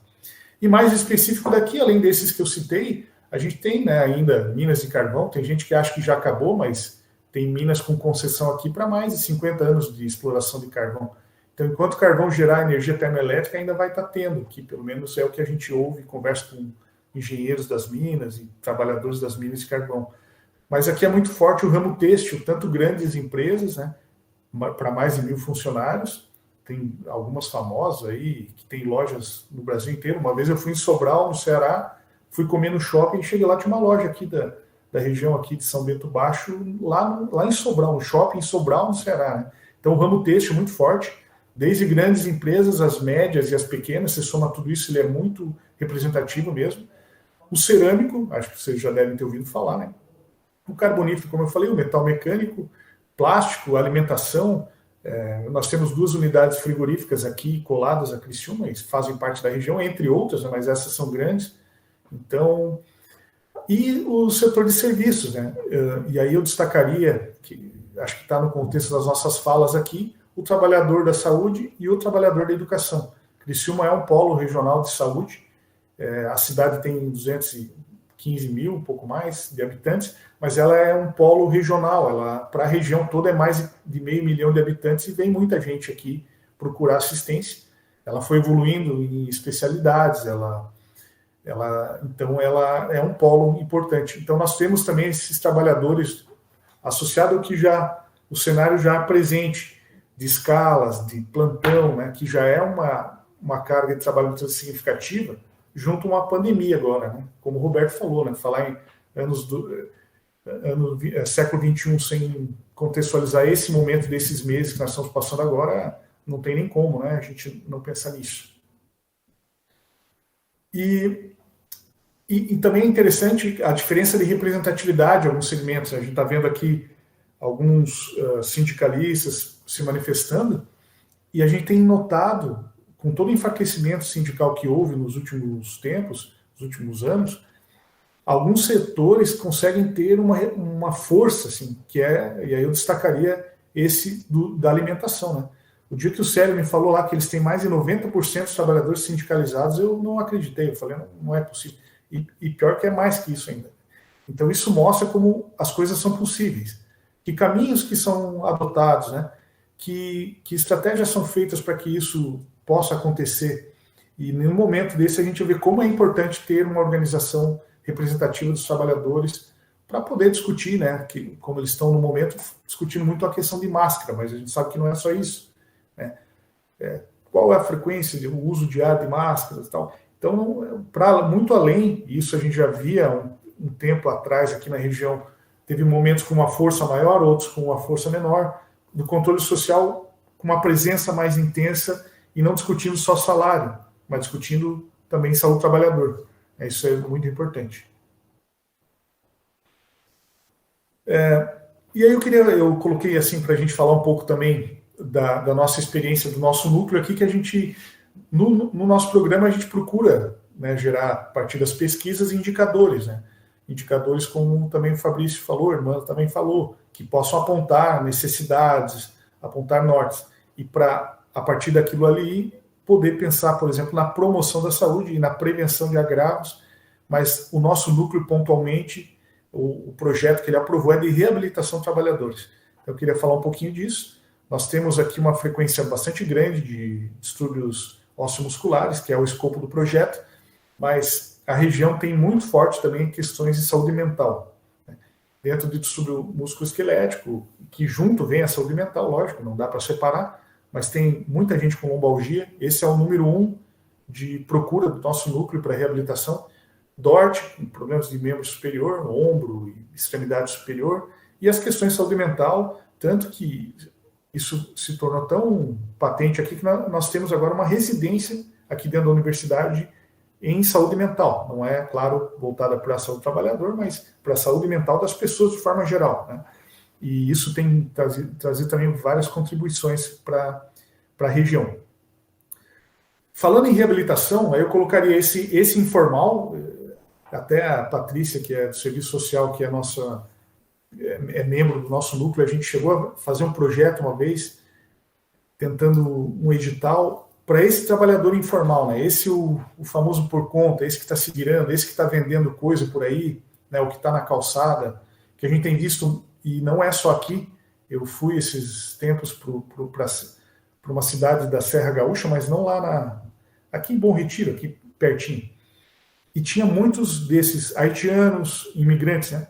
Haitianos, ganeses, e principalmente haitianos e ganeses, vendendo coisa na calçada. Então eu achava que era uma realidade só em cidades um pouco maiores, que em Criciúma tem muito isso, mas ali eu também vi. Então eles estão dando o seu jeito, eles estão comprando no Paraguai, eu não sei, nunca explorei mais a fundo isso, mas é o que eu tenho visto, é a realidade que a gente tem visto. Muitos trabalhadores foram para Caxias do Sul, vieram para Criciúma, foram para outros locais para trabalhar em empresas maiores. Por algum motivo eles não estão, né? A gente sabe que ainda tem, inclusive na indústria frigorífica e tal, mas a gente sabe que muitos estão na informalidade, estão se virando, né? Então essa é uma grande preocupação. Como é que fica a reabilitação dessa pessoa que não tem um salário fixo, que se ela para de trabalhar para se reabilitar, né, ela passa dificuldade, que inclui, inclusive, até quem é MEI, microempresário, dona de salão de beleza. Como é que ela faz? Né? Uma vez fui orientar uma paciente nossa para reduzir um pouco a carga de trabalho por epicondilite lateral. Ela falou, pois é, não tem alguém que trabalha contigo lá e tal? Dela, não tenho. Só que assim, né? Quem faz ganha. Se a minha meio sócia, ela que faz, ela que ganha o salário. Daí eu não tenho salário. Eu falei, você vê a dificuldade da informalidade. E aí, por outro lado, o CLT, claro que vai cair na questão do INSS e todas as questões da reabilitação do INSS, como ele está posto no Brasil, né? Mais restrita a questão de formativa, né? De curso, de capacitação para redirecionar a pessoa ou mesmo requalificar. E aí, essas pessoas precisam de tratamento, elas precisam ser atendidas, recuperar a saúde de forma geral, física, mental. E elas, geralmente, acabam tendo que ir para clínicas ou serviços credenciados do SUS. Só que aí vira aquela peregrinação. Ela pega uma guia para ir poder ser atendida em algum local. A hora que acaba aquela quantidade de atendimentos, ela tem que conseguir uma outra guia. E isso pode levar 2 meses e tal. Então, isso tudo, esse contexto, que fez surgir o nosso núcleo aqui, né? Na universidade, ele não dá conta, nem perto de toda a região. A gente tem um quantitativo de trabalhadores que a gente considera significativo, mas é só um pequeno serviço, mas que veio como um alento, assim, mostrando uma possibilidade, né, que é uma parceria entre uma universidade e o Ministério Público do Trabalho, que acabou repassando recursos que viabiliza a manutenção de bolsas, que é o pessoal que faz o atendimento. Então, são esses trabalhadores da saúde em formação, ou também os profissionais que fazem parte do núcleo, né, com 7 áreas de atuação dando assistência. A gente procura ter as relações com os segmentos da área, Sereste, regional principalmente, INSS, Justiça Federal, as secretarias municipais dos municípios. A nossa profissional do serviço social sempre está em contato com, inclusive até com o advogado. Ela muitas vezes tem que orientar a pessoa, olha, mas ele, sem um laudo da área médica, ele não consegue encaminhar isso que vocês estão querendo, né? Então, essa interlocução existe com frequência e essa é uma realidade, assim. No PPG, a gente tem tentado gerar indicadores que possam mostrar, explicitar um pouco a realidade dos trabalhadores aqui da região sul catarinense. Então, eu só para fechar, não sei como é que está meu tempo, acho que está esgotando, né, Calita? Mas o nosso núcleo, ele é meio que um termômetro da região, assim. Obrigado. Ele é meio que um termômetro da região, né? Ele traz à tona a realidade do trabalhador da região, porque a gente atende gente informal, gente formal, gente também que é servidor, né? Aqui no caso mais municipal, que de vez em quando acaba tendo. Então, o que esse termômetro mostra? É um trabalho que vai ser defendido semana que vem aqui. que é muita gente com trabalho em pé, falando coisa bem palpável mesmo, né?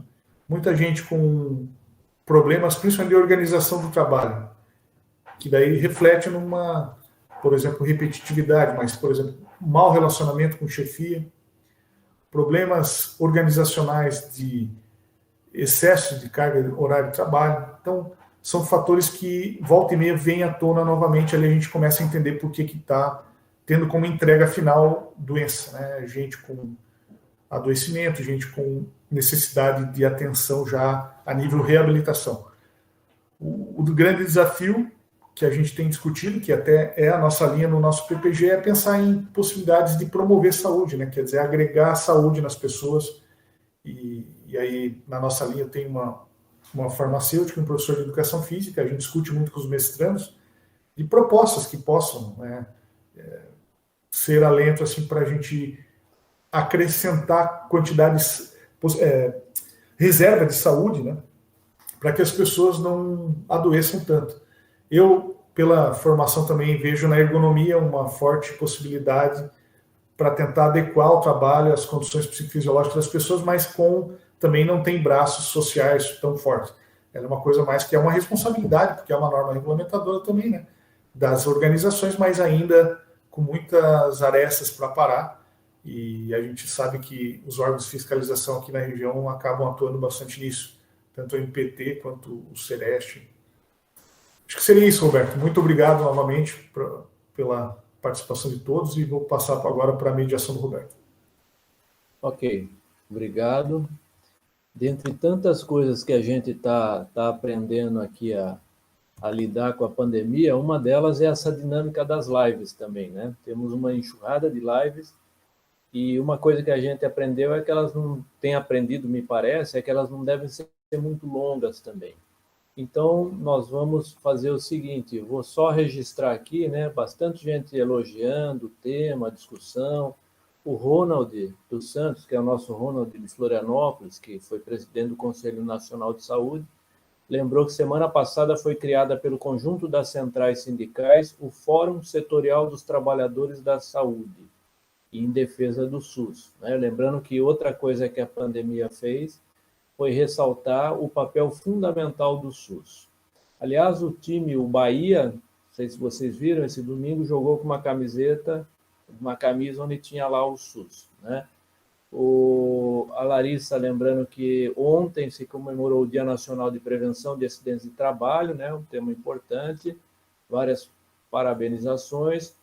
O Ronaldo Luz colocando uma polêmica, que é o Ronaldo de Sorocaba, sobre o Supremo ter considerado ou não se o portador de Covid deve ser enquadrado como doença ocupacional.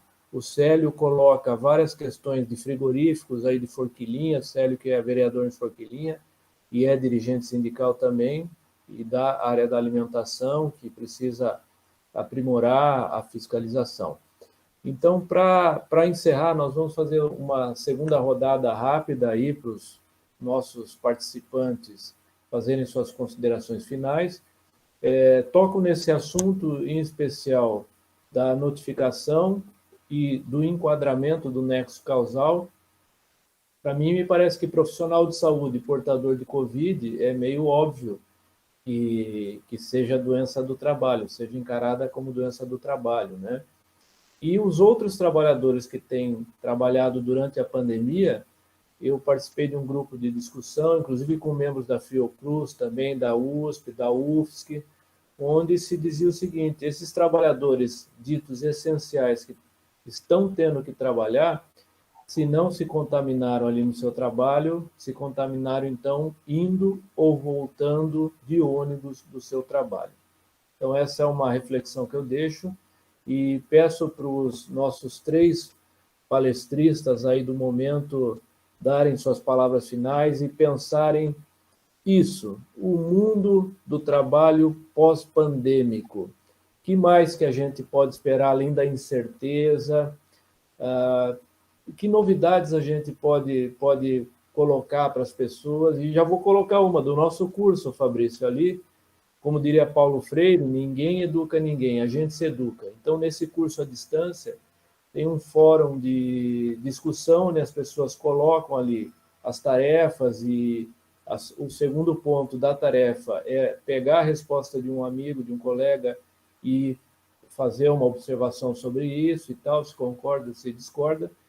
E eu tenho passado a maior parte do tempo da pandemia aqui em casa também, né, por conta de que eu não sou linha de frente na UFSC, e ali eles dão um plantão lá e eles afastaram todo mundo que não é do HU. E olha que interessante, um módulo nosso foi de saúde mental, e aí eu que faço almoço, por exemplo, aqui, nesses dias que eu estou em casa, tem uma galera aqui, né, os filhos e outros mais, e uma pessoa nesse fórum disse o seguinte: está todo mundo muito angustiado e é muita notícia ruim. E uma pessoa falou, bom, o problema é que a gente ouve a notícia ruim 8 vezes ao dia.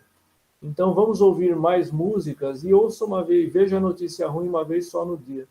E eu tenho feito isso, que eu desço para fazer almoço e agora eu ligo no YouTube e procuro músicas e tal. E incrível, mas eu estou mais tranquilo, tá? Só para compartilhar um pouquinho. E agora, passando, o Hermano pode fazer suas considerações finais e compartilhar com a gente um pouco, até suas angústias também, viu, Hermano? A gente está aqui para isso, somos todos humanos, e você também é, apesar de ser nosso grande diretor da ENSP, né? Não está simples não, mas eu queria, para fazer essas considerações finais, Roberto, tocar em 2 aspectos que eu acho que a gente não tocou e talvez mais à frente a gente precise aprofundar. Uma questão da testagem dos trabalhadores, que é um tema que vem sendo colocado, e nós temos um documento muito bom do SESC, que desfaz essa confusão. Ele não é passaporte imunológico, como todos sabem, mas a gente tem visto muitas empresas nesse retorno no Brasil inteiro fazendo a testagem dos trabalhadores como se fosse uma garantia de contato ou de diagnóstico antecipado, enfim. Há muita confusão. O teste que eu falei aqui, que é necessário fazer, é o PCR, aquele do nariz e da boca.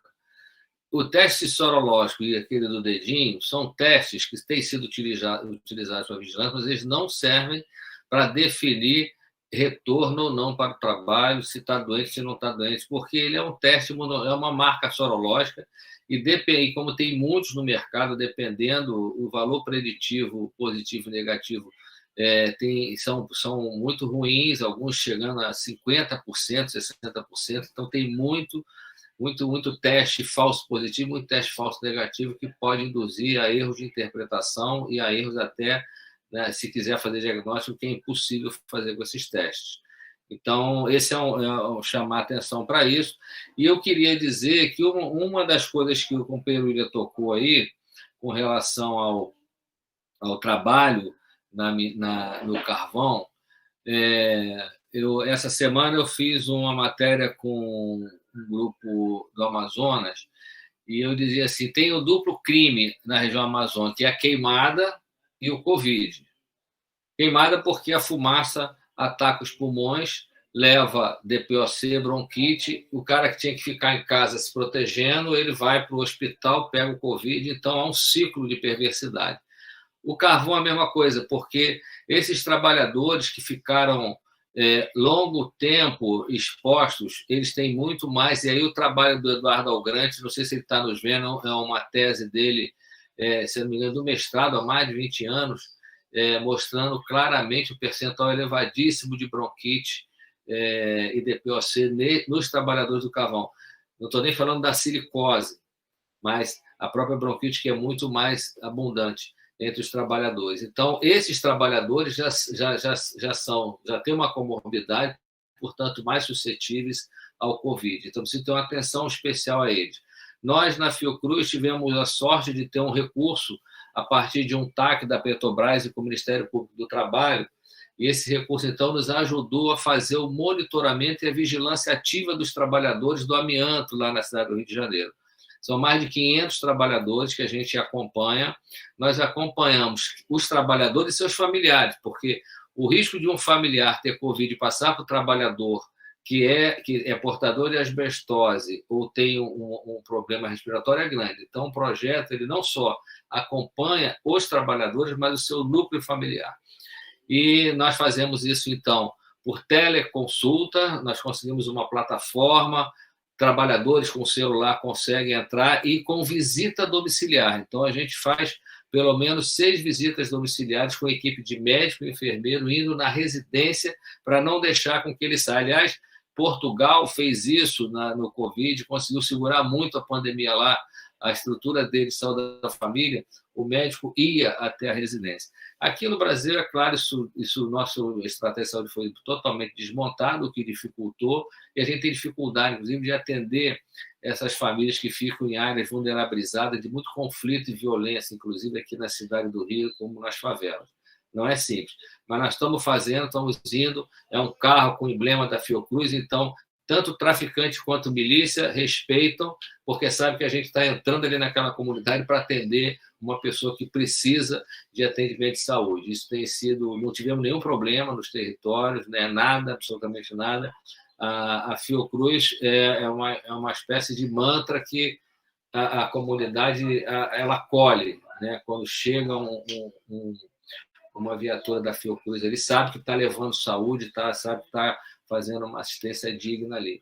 Então, a gente tem tido bons resultados, nós tivemos até agora, claro, tivemos perdas, né? 5 trabalhadores morreram nesse processo do Covid, infelizmente, mas nós temos mais de 500 trabalhadores em acompanhamento, então o percentual muito pequeno, e a gente espera superar essa pandemia com todos os nossos trabalhadores, é claro, ainda com muitos debilitados, porque são portadores de asbestose e com risco de câncer no futuro, mas vamos manter o acompanhamento.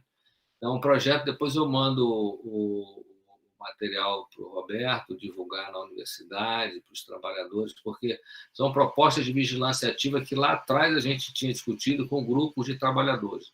É preciso investimento, porque esses são trabalhadores naquela categoria de comorbidade ou idosos, uma boa parte deles. Então, é importante ter uma atenção especial com esses trabalhadores. E, para o companheiro Fabrício, eu acho que a 4ª revolução tecnológica, 4.0, enfim, ela chega no Brasil, mas a gente não pode esquecer de que ela chega para algumas categorias, mas não para todas. O Brasil é um país que, até hoje, tem trabalho escravo ou análogo ao trabalho escravo. Eu não preciso ir para o Nordeste, não. Eu vou falar do estado do Rio de Janeiro, trabalho escravo no canavial, aqui no norte do estado, na região de Campos, no período de maio a novembro, quando os trabalhadores descem de Minas Gerais e se submetem ao trabalho escravo. Eles trabalham 6 meses no canavial por um prato de comida, voltam para suas cidades sem quase nada na mão, eles vêm para comer, e quando retornam, eles retornam endividados, porque tem um caderninho que diz que eles ficaram devendo na cantina. Então, quando eles voltam para trabalhar no ano seguinte, eles já voltam com dívida. Então, é um trabalho, e isso não precisa ir para o Pará, nem para o Maranhão, isso no estado do Rio de Janeiro, isso certamente é o Brasil todo. Então, é um país muito heterogêneo, onde você tem trabalhadores nessa situação e trabalhadores migrando para um trabalho, e aí, com um debate, é bom Maria Maeno está presente, enfim, são os nossos professores e professoras. Um abraço ao Ronald, essa defensora aí da saúde pública, mais da saúde do trabalhador também, importante isso, todos que estão assistindo. Mas é um desafio num país como o nosso entrar no 4.0, porque isso pode significar uma superexploração, incluindo aí a exploração intelectual. Então, a gente precisa ter muita atenção e acompanhar muito isso, porque precisa ter não só normas, mas precisa que os trabalhadores participem desse processo e entendam o que está acontecendo nessas transformações, porque eu aprendi com o velho Marx que o capital ele não perdoa, ele deixa muitas marcas nos trabalhadores. E essa exploração, a superexploração, é o que vem sempre por trás de muita tecnologia, a gente sabe disso. Deixa desempregado, ao mesmo tempo, outra leva de exército de trabalhadores que estavam em outra situação, são introduzidos no mercado novamente para serem explorados de outra maneira. Então, a gente precisa realmente estar muito atento a isso tudo, e a pandemia tem facilitado esse processo de exploração, como a gente viu, enfim, nas residências, nas casas, o home office, enfim, levando a esgotamento mental, a problemas ergonômicos. Hoje tem trabalhador que diz assim, se eu tiver que tirar umas férias, eu não quero viajar, eu quero poder fechar o computador e desligar o celular. Essas serão minhas férias. Aliás, para alguns de nós também aqui, né?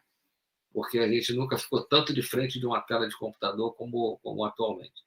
Muito obrigado pelo convite, Roberto, a magnífica reitora, um prazer ter falado aí com vocês todos, Fabrício, William, enfim, todos que nos apoiaram, a Cálita. E estamos aqui na Fiocruz agora tentando, dando nessa batalha da vacina, não é fácil, não é simples, tomara que dê tudo certo. Se tudo der certo, a vacina, eu acho que já no início do ano que vem vamos estar podendo produzir 100 milhões de vacinas para o povo brasileiro, e é a nossa luz no fim do túnel, é a nossa esperança. Mas ainda tem muita incerteza, não sabemos exatamente, primeiro, se ela vai ser efetiva, segundo, quanto tempo ela dura, se ela dura 6 meses, 1 ano, se consegue pegar todo mundo. Agora tem essa coisa de que o coronavírus não só produz imunoglobulina pela célula B, mas ele também se esconde na célula T, o que dificulta a vacina. Enfim, tem uma série de questões. A gente lembra lá na época do HIV, que é do meu tempo, eu quando fiz faculdade não existia HIV, só fui ter HIV quando me formei anos depois, e logo no início vamos atrás da vacina. Estamos aqui até hoje no HIV e não encontramos a vacina. A dengue já está há mais de 10 anos, não conseguimos uma vacina efetiva. Vamos torcer para que no corona a gente consiga. É uma esperança que a gente precisa ter. Obrigado aí a todos. Estamos aqui à disposição na Fundação João de Cruz e na Escola Nacional de Saúde Pública, Sérgio Arouca. Obrigado. Obrigado, professor Hermano. Break news. Acabaram de me mandar aqui no WhatsApp em off que saiu na CNN que a Rússia diz que em 15 dias está colocando no mercado uma vacina, né? Então, vamos dormir com mais essa aí. Temos tema para conversar no jantar. Acusaram ele de espionagem, né, ontem, né? Você viu isso? Pois é. Então, parece que é melhor, né? Ótimo, não tem problema. Pois é. Dentro da geopolítica é uma espionagem diferenciada, né? Passando para o professor Fabrício e citando ainda aqui a Nilza dos Químicos de São Paulo, de Osasco, né, Nilza? Nilza, falamos ontem ainda, a Gisele Adão, que é dirigente sindical ali do Célio, participamos com o desembargador Souto Maior há 15 dias de uma live. Vou te contar, Gisele, a Gisele, conversei com o Souto Maior, quer fazer um evento sobre diversidade e tal, e eu já indiquei a Gisele é homossexual assumida e resolvida, então já fica a dica também para quem quiser discutir esse tema aí, que temos a Gisele junto. Maria Juliana, parceira do Hermano, né, da Fiocruz, também nos assistindo. Professor Fabrício, suas considerações finais. Olha, Roberto, eu sempre que tenho a oportunidade de ser convidado para uma live, e felizmente um aspecto positivo dessa coisa de pandemia é o fato de que eu tenho tido a oportunidade de ser convidado para participar de várias falas e várias lives, mas o que mais me agrada de tudo isso, sem nenhuma vaidade, é aprender com as coisas que eu escuto dos colegas que participam junto comigo dessas lives, né? A gente aprende muito, e eu gosto muito disso, porque é uma oportunidade de interação extremamente rica, de aprender e de se refletir, de refletir também, fazer uma autorreflexão sobre aquilo que a gente está olhando, está lendo, estudando, debatendo. Eu tenho uma interlocutora muito privilegiada dentro da minha casa, que é a minha esposa, que é uma epidemiologista de mão cheia, que é a Lisandra, que está assistindo a gente aqui. Então, isso é muito, muito bom para mim, porque a gente tem uma possibilidade de conversar muito. Ela também tem uma formação muito sólida na área da saúde do trabalhador, e a gente sempre se pega pensando em questões que parecem ser vamos dizer assim, o estado da arte, do conhecimento que a gente quer chegar, mas que, na verdade, podem parecer meras seduções, né? Eu acho que o Hermano fez uma fala brilhante quando ele chamou atenção para essa sedução da indústria 4.0 e o quanto que isso pode nos fazer perder o foco de questões verdadeiramente necessárias e que não, né, de longe, né, que não estão resolvidas no Brasil, como é o caso da precarização do trabalho, o trabalho escravo, o trabalho análogo a escravo, enfim. Isso são coisas que são extremamente importantes. Então, pegando carona nessa fala do Hermano, eu acho que ele tem muita razão nessa fala, né? É importante que a gente olhe para essa nova proposta de reestruturação produtiva, mas que a gente não perca o olhar para os nossos cenários domésticos, que são tão importantes e necessários, que a gente se debruce sobre eles ainda e tente construir principalmente o que a gente quer muito, que é a tal da política pública, que faça realmente enfrentamento para esse tipo de coisa, né? Isso dentro da perspectiva da saúde coletiva, é o que a gente precisa realmente batalhar com bastante empenho. Tem uma aluna de doutorado do programa de pós-graduação em Engenharia Ambiental da UFSC, que está fazendo um trabalho com os trabalhadores, catadores de material reciclável das associações, né, aqui em Santa Catarina. É um projeto de pesquisa que tem uma base muito forte na epidemiologia, né, e aí uma coisa que está chamando a atenção é justamente isso, assim, a gente está num estágio atual em que os galpões pararam de receber insumo por conta da pandemia, várias cidades suspenderam a coleta de resíduo seletivo, né, e os galpões estão esvaziados, essas pessoas estão sem renda, e a renda delas depende fundamentalmente do quanto elas produzem, né, e o quanto que isso está impactando na vida desses indivíduos, né? Então, quando ela conseguir ir a campo, quando ela ter possibilidade de coletar dado, ela vai enxergar justamente um momento em que eles estão retornando ao trabalho ou tentando se manter, na medida do possível, trabalhando, mas com impacto severo sobre a sua renda, né? E a gente está falando aqui de trabalhadores altamente precarizados, se é que existe esse termo, né? Precarizado, já não daria conta de conceituar bem isso, mas são pessoas com um alto grau de vulnerabilidade que dependem fundamentalmente da produção do seu próprio trabalho, né? Então são questões que eu acho que de herança, né, dessa epidemia, de reflexões que essa epidemia vai nos deixar, é não perder o nosso horizonte, né? É não perder a nossa capacidade de pensar tanto situações novas que exigem a nossa crítica construtiva acerca disso, porque impactam na forma das pessoas trabalharem e na forma como elas relacionam-se com o trabalho, mas também manter a nossa perspicácia analítica para as grandes questões que estão relacionadas ao trabalho no Brasil, né? Fortemente ainda demarcado por um trabalho manual, por atividades precarizadas, né? Por trabalhadores que ainda ocupam postos de trabalho de baixa qualificação e portanto, tem pouca possibilidade de mobilidade social. Esses ainda são, né, trabalhadores, pessoas que exigem que a gente tenha fortemente um empenho de tentar construir política pública que faça minimamente abrandar aí a severidade dos estilos de vida e das formas como eles vivem e o quanto que essa necessidade de trabalhar impacta na vida deles. Eu acho que são coisas que podem parecer um pouco mais do mesmo, mas eu acho que não, né?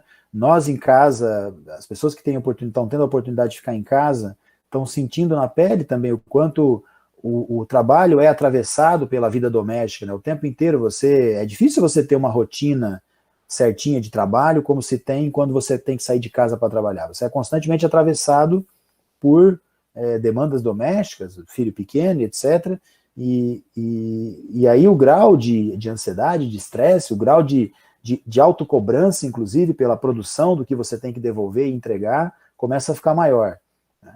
Então são reflexos do quanto a gente tem no trabalho um centralizador da nossa vida, um organizador da nossa história, e que, portanto, precisa ser tratado como tal, né? E não relegado a segundo plano, ou relegado a outras questões, como algumas correntes políticas defendem, enfim, né?